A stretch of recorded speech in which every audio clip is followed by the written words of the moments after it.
اگر تم یہ چاہتے ہو کہ اللہ تعالیٰ تمہاری تہجد میں مانگی گئی دعاؤں کو قبول کر لے تو اس سے پہلے ان 2 چیزوں کو ضرور جان لو۔ یاد رکھو اللہ نے تمہارے بارے میں جو مشیت فرمائی ہیں وہ دراصل یہ ہے کہ تمہیں انتخاب اور اختیار کی آزادی بخشی جائے اور اپنی پسند کے مطابق راہوں پر چلتے رہنے کی قدرت دی جائے، تاکہ جو 2 راستے تمہارے سامنے خیر و شر کے ہیں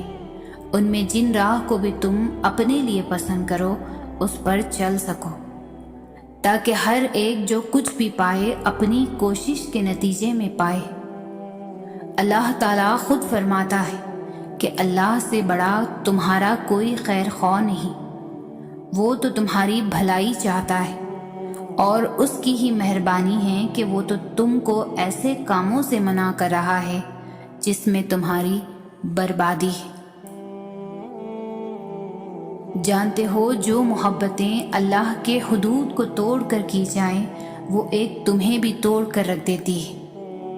کیونکہ محبت وفا اور جفا کا وہ کھیل ہے کہ جس میں شیطان تمہیں ایک حسین اور خوبصورت سفر کا جھانسا دے کر تمہیں اللہ سے جفا کے تاریک راستوں میں ڈھکل دیتا ہے، مگر وہ ارض و سما کا مالک پھر بھی اپنی محبت سے بھرا خوبصورت بادل تم پر برسانے کا منتظر رہتا ہے۔ قرآن کہتا ہے بے شک اگر تیرا رب چاہتا تو تمام انسانوں کو ایک گروہ بنا سکتا تھا، اور بے راہ راویوں سے صرف وہ لوگ بچیں گے جن پر تیرے رب کی رحمت ہوگی۔ تو اگر تم ڈھونڈ رہے ہو وہ نشانی جو تمہیں معجزات تک لے جائے تو جان لو کہ جب تم اپنی امیدوں کے ٹوٹنے سے کمزور پڑنے کے بجائے اللہ کی محبت سے جڑ کر مضبوط اور مطمئن رہتے ہو کہ اللہ ہی کافی ہے، تو وہ رحمان تمہاری زندگی میں حیران کن معجزوں کی وہ راہیں نمودار کرتا ہے جو تمہیں بہترین اور خوبصورت منزل تک پہنچاتی ہے۔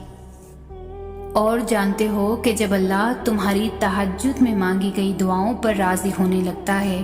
تو یہ خاص نشانی بھی ضرور ظاہر کرتا ہے کہ جب تم اپنے مقاصد اور اپنے حدود میں تجاوز نہیں کرتے اور تمہارا یقین اور توکل ہمہ وقت اللہ ہی کی ذات سے وابستہ رہتا ہے، تو جان رکھو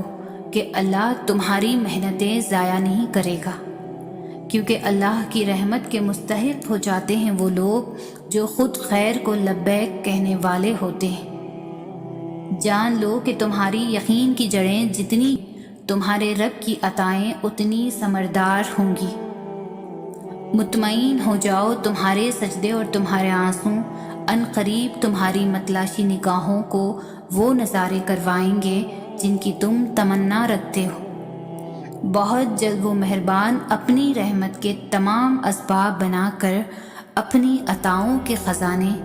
تمہارے قدموں میں ڈھیر کر دے گا، جو تمہاری زندگی کو خوبصورت رنگوں سے بھر دیں گے۔